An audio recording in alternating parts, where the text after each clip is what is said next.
Welcome to A Popular History of Unpopular Things, a mostly scripted podcast that makes history more fun and accessible.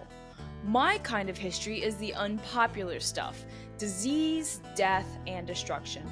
I like learning about all things bloody, gross, mysterious, and weird. Just a quick reminder that you can support me and the show on Patreon. Just look up either A Popular History of Unpopular Things or APHOUT, APHOUT, and you can also now watch episodes on YouTube. So go subscribe to my channel there. I appreciate all the love and support. And if you're watching YouTube right now, click the subscribe button down below, like the video, leave a comment. It really helps with the algorithm. I appreciate you. Now, lately, I've been leaning heavily into the bloody, gory, gross side of history. So today, I figured I'd give you something a bit weird instead. Because today, I want to talk about a secret society founded by Roman Catholics in the 18th century, and it was called the Order of the Pug. Yes, you heard that right. Pugs, as in the dog breed. Buckle up, y'all. It's gonna get really weird today. So, for those of you tuning in for the first time to this podcast, I normally start off each story with some historical context. What was happening in history in this period of time that explains the event? So, for example, what led to some guy forming a secret society called the Order of the Pug? I feel like people don't just come up with this stuff randomly, right? What was the point of it? What compelled him to make this society up at that particular moment in time? That is the historical context, and it's one of my things. It's what I like to do on this show, and it's what I like to do as a historian. So we'll take a look at European religious society in and around 1738 when the order was created to get a better understanding of why it even existed. And once we get that sorted, we'll take a look at the order itself. How does one become a member? Who did they let into the order? What was the point of it all? And does the Order of the Pug still exist somewhere today, hiding in the shadows like a much goofier Illuminati? So, let's get started. So, this topic doesn't actually have a ton of information about it, which makes it even more intriguing. But what we first need to know to better understand what this order is all about is, who are the Freemasons? So, the Freemasons are actually the world's oldest fraternity, and they have their roots in the guilds of the Middle Ages. Guilds were a way for workers to come together, share best practices, find jobs, protect each other from scams and theft, stuff like that, and generally improve their craft with fellow tradesmen, artisans, and makers. The Freemasons started off as one of these guilds. More specifically, they were stonemasons. The stonemasons had a lot of work building massive stone cathedrals in the Middle Ages, right? There were lots built during that period of time. But over time, as there were fewer and fewer buildings, there was less work, and therefore fewer stonemasons to join the guild. Membership was opened up to other people. And from there, we see the formation of what we call lodges. A lodge is both the physical meeting hall and the name for the group of men in that particular branch. You may have heard that term co opted for other things. My mind goes straight to the Lodge of Sorceresses in the Witcher universe, if you've watched it, read it, or played the games. Oh, and does anybody remember that weird old 90s horror point and click game called Harvester? The main character spends the entire game trying to join this weird, creepy lodge that's running the town, which functions like one of the Masonic groups, but anyway, that's neither here nor there. Even the different degrees of Freemason membership, going back to that for a bit, are based on old guild terms. In a medieval guild, you start off as an apprentice. Then, over time and with experience, you can become a journeyman and you end up as a master. It's kind of the same way today, actually, if you join a guild or a group, right? You're an apprentice, a journeyman, and master. In today's Freemason societies, you go from apprentice to fellow craft, which was adapted over time from journeyman fellow, and then, of course, to master. And you don't really rise much beyond master. There are different ranks and levels beyond that, but master is peak, right? That's at the very top. Now, long story short and simplified, the Freemasons, as a brotherhood, echo a lot of the same morals and teachings as organized religion. They teach morality, obedience, and fellowship. They're bound by oaths. There are rituals and customs that members are expected to engage in. They believe in a supreme being.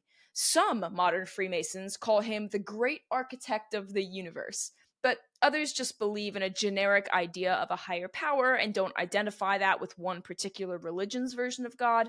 And then, of course, in the modern world, there are also some who believe in their religion's God and are also part of the Freemason society.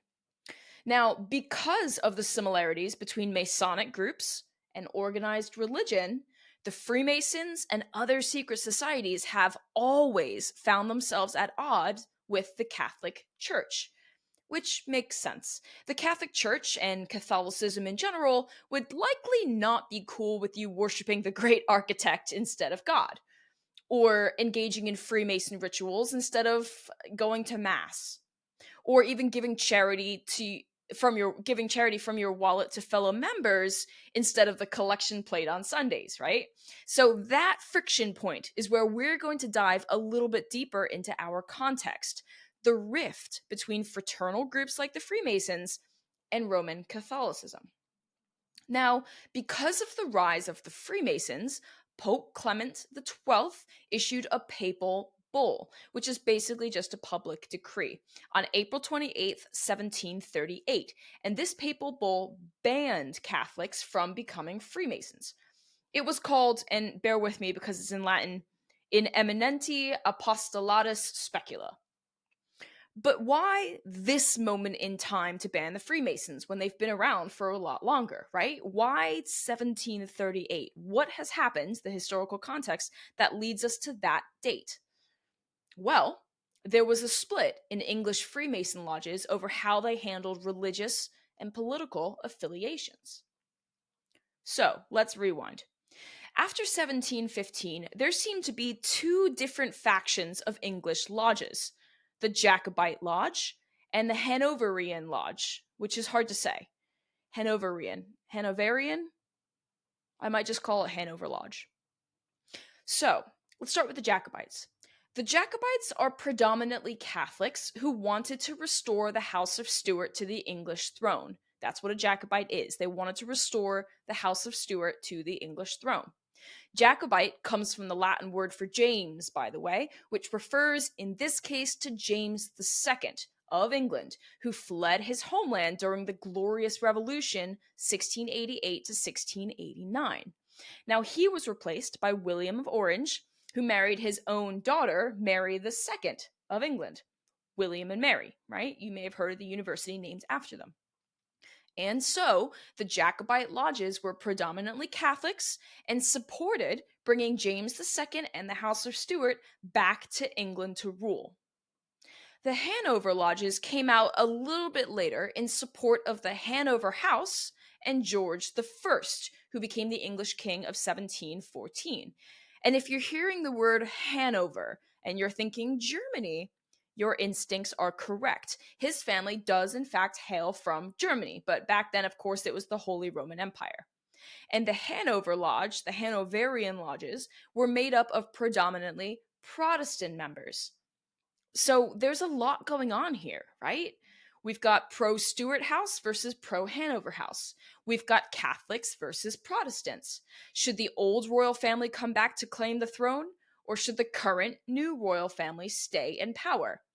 Jacobites believed that the Stuarts should reclaim the throne and see the resurgence of Catholicism in England because James II was a Catholic. But Hanoverians, I'm never going to say that right, Hanoverians were happy with their current Protestant king, George I.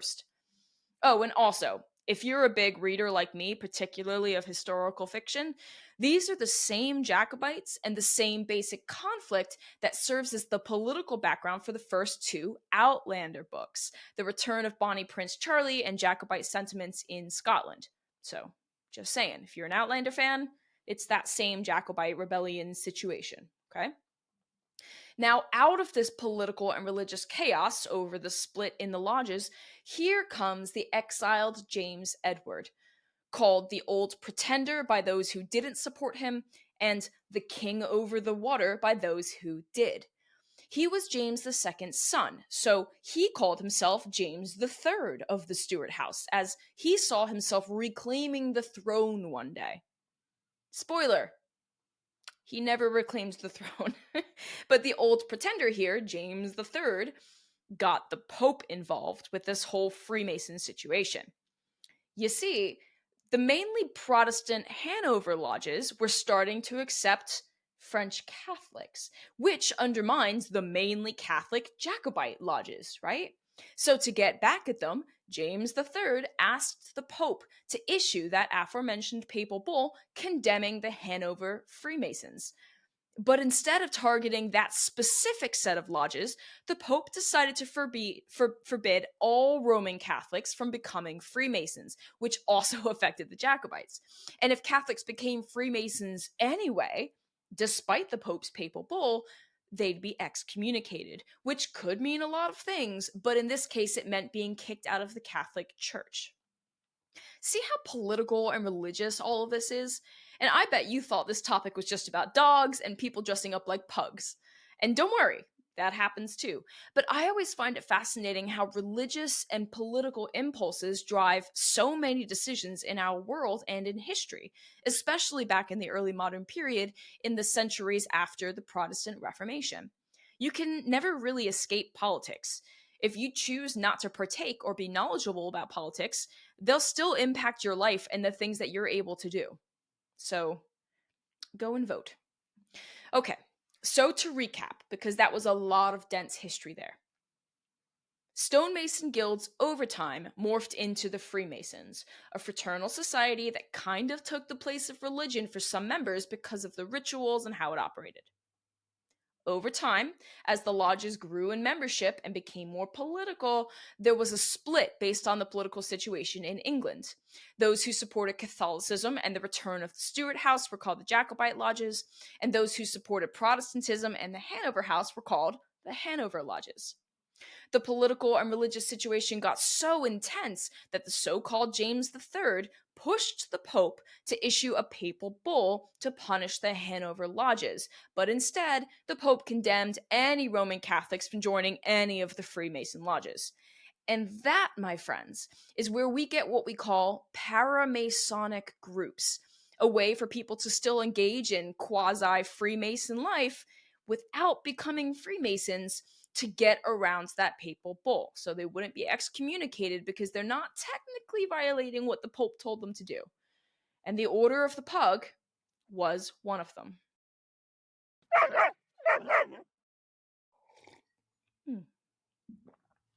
Coffee is cold today. So details about the Order of the Pug are a little sparse, which makes sense, I guess, if it's a secret society trying to avoid detection. But we think it was founded in France in either 1738 or 1740, so either the same year or 2 years after the papal bull that banned Freemasonry for Catholics. From there, it spread to Germany, and we credit Clemens August, with creating the Bavarian branch, or possibly even the whole thing, as a way to get around the Freemason ban. See what I mean? The details are kind of sketchy. Either it was him or it wasn't him, and it's 1738 or 1740. Did it start in France or Germany? There's a lot up in the air. Now, Clemens August is an interesting character in this story because he was the grandson of a Polish king. He was the son of a Bavarian elector, which it's kind of like a prince, if you will, the person in charge of that particular region, Bavaria, who would report to the Holy Roman Empire, but he had power over his region. Very decentralized, the Holy Roman Empire. So, since he comes from royalty, Clemens August was given a lot of privileges and titles, and later even ended up becoming the Archbishop of Cologne, an elector himself, and a Grand Master in another society, the Teutonic Order, among other things. So essentially, he's got political and religious power in a good chunk of Germany, okay? And I'm fully aware that it's not Germany yet, okay? It's the Holy Roman Empire, but it's easier to geographically just consider it Germany, so don't come for me, okay? Don't come for me. Anywho, the basic premise of the Order of the Pug follows my logic from the historical context. If Catholics were banned from becoming Freemasons, then they would create non Masonic orders, but it would realistically serve the same purpose. But with a twist this time as well, because women were allowed to join the Order of the Pug, something not allowed by Freemasons. Today, there are some offshoots of the Freemasons for women or that allow women, but typically it's still just for men. Now, how does one join der Mopsorden, right? The Order of the Pug. And why a pug? I mean, no disrespect or offense to pug lovers out there. I mean, I'm more of a big dog girl myself, but again, I mean no offense. It's not the breed necessarily that's tripping me up. It's the fact that you'd model a secret society after a dog. I feel like there are better choices. You know what I mean? But let's tackle why pugs first, because I find it kind of ironic, actually. Pugs are actually a super old dog breed. They date back to 400 BCE in China, so the very early stages of the entire Chinese dynastic system. This would have been during the Zhou dynasty, but when it was decentralized and not super powerful. Anywho, after the 16th century in Europe, that's the 1500s, pugs had made their way over to Europe, and they were very popular dog breeds for European courts. If you've ever seen Marie Antoinette, by the way, the one with Kirsten Dunst, you'll know that Marie Antoinette loved pugs and was even forced to leave her Austrian pug behind when she crossed into France to marry the future King Louis XVI. So, pugs are certainly around in Europe and beloved by the rich and fancy. Okay, established. They're in Europe. But there are other dog breeds, so why choose the pug to be the symbol of this new para-Masonic group that was formed to get around a papal bull? It seems like a weird choice, no? I mean, there are other groups over the years that are para-Masonic and based on animals. You've got the Benevolent Order of the Elk. You've got the Fraternal Order of Eagles, all powerful, majestic beasts. And pugs are dogs and dogs are cute, but majestic? Pugs don't read as majestic to me. Sorry, pug lovers, but I mean, come on now, let's be honest. But to early modern Europeans, pugs were seen as loyal and trustworthy. So I guess as good a symbol as any for people looking for a group where they could engage in rituals, share morals, be part of a fellowship, be obedient. I mean, dogs are pretty obedient, so I guess it works. But the irony of using a symbol of loyalty to get around being loyal to the Catholic Church is not lost on me. All right, just putting it out there. Anyways, they choose the pug, the tiny, wrinkly pug. But they didn't just use the name for the organization. Oh no, the whole group is saturated in all things pug. For example, let's look at their initiation. Order of the Pug candidates had to wear dog collars and scratch at the door to even get into where the meetings were held. And once they were let inside, they were led around the room 9 times, blindfolded, still wearing their dog collars, while the other members of the organization barked at them. Yes, barked at them. Now, the order had these porcelain pugs commissioned from a German sculptor named Johann Kendler, and he made all kinds of porcelain sculptures. He was very well known for his work. The Order of the Pug had him make some porcelain pups, and the initiates supposedly had to kiss the porcelain dog's backside, right under the base of the tail. Yikes. It's a good thing it's just porcelain and not a real, actual dog butt that they had to kiss. No, thank you. Now, once they became members, they wore a silver pug medallion, which takes me right back to the Witcher universe again. But these medallions were a symbol of all the things a member of the Order of the Pug needed to demonstrate: loyalty, trust, discretion, which I get because I imagine you'd be laughed out of court if people knew you barked and wore dog collars to get around the Catholic ban on Freemasons. It's a weird way to spend your time, but okay. They were also supposed to model tenderness and sweetness and humanity. Fine. I guess, to each their own. If people want to form a group that shares values and makes them happy and they're not hurting anyone else, you do you, I guess. That's why we have discords now, right? For people to kind of form these groups together. But anyway, there was apparently a Grand Master and a Grand Mistress, which supports the claim that women were allowed into the Order of the Pug. For half the year, the male Grand Master was in charge, and for the other half of the year, the female Grand Mistress. So that's pretty neat, I guess. But in 1745, the secretive Order of the Pug was exposed in a book published in Amsterdam. The title is in French, but the English translation is The Order of Freemasons Betrayed and the Secret of the Pugs Revealed. And it was this book where we get the bulk of our information on the order.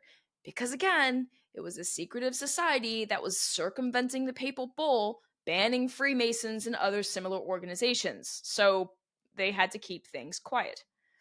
And we have to take all of this, by the way, with a grain of salt, too. Consider that this book was an expose of sorts, outing the order. And it's the only source where we get information about the members doing weird pug-related things. We don't have too much in the way of corroborating evidence, to be honest. Just a few things like the existence of those porcelain statues to help prove that it was in fact real, but we don't know too much about it other than this one source, which was an expose, incredibly biased, right? So we have to take all of this with a grain of salt. But once this book came out, the secret was out, and lodges associated with the Order of the Pug were silenced. For example, we know that a student lodge of the Order of the Pug was banned from Göttingen University in Germany. Göttingen. I'm real struggling with my pronunciations today. And this was in 1748, so not too much longer after it was established. And from what we can tell, this was also the year that the Order of the Pug ended, because it doesn't really pop up anymore in any historical record. Again, not much is known because it was a secret society trying to stay secret to avoid being targeted by the Catholic Church. And once the pug was out of the bag, the society crumbled. Now, what fascinates me the most is, as always, the history here. When we take a step back and look at the bigger picture, we can see the story as a microcosm of the tensions that existed between the Catholics and Protestants. So once again, we can trace a lot of this back to the Protestant Reformation of the early 16th century. That's the 1500s. Religious tensions affected loyalty to England's crown in the same way that it broke apart the Freemasons into different sects. And once the Pope got wind of all of this chaos, he issued an edict to keep Roman Catholics out of any society that took them away from the church. And as a backlash to this papal bull, someone, likely Clement August, created the Order of the Pug so they could continue meeting in a secret society while still keeping hold of their membership to the Roman Catholic Church. So, to me, the Order of the Pug, as weird as it was, is just another example of how people dealt with religious tensions and the fallout from all of the political and religious chaos of the early modern period in Europe. Fascinating stuff. I still don't get why it had to be a pug. I mean, I objectively understand the rationale from a historical standpoint. Pugs were important. They were a symbol of loyalty. The rich and powerful liked them. I get it. But still, the pug? Anyway, thanks for joining me for this episode of A Popular History of Unpopular Things. My name is Kelly Beard, and I hope you've enjoyed the story of the Order of the Pug. Thank you for supporting my podcast, and if you haven't already checked out my other episodes, go have a listen. You can also support me and the show on Patreon. Just look up A Popular History of Unpopular Things and join as a cannibal, an explorer, or a historian. If you're interested in more content or just want to be a lovely person and support me, then check out my Patreon and subscribe to AFOUT on YouTube. Be sure to follow my podcast wherever you listen so you know when new episodes are dropped. And stay tuned to get a popular history of unpopular things.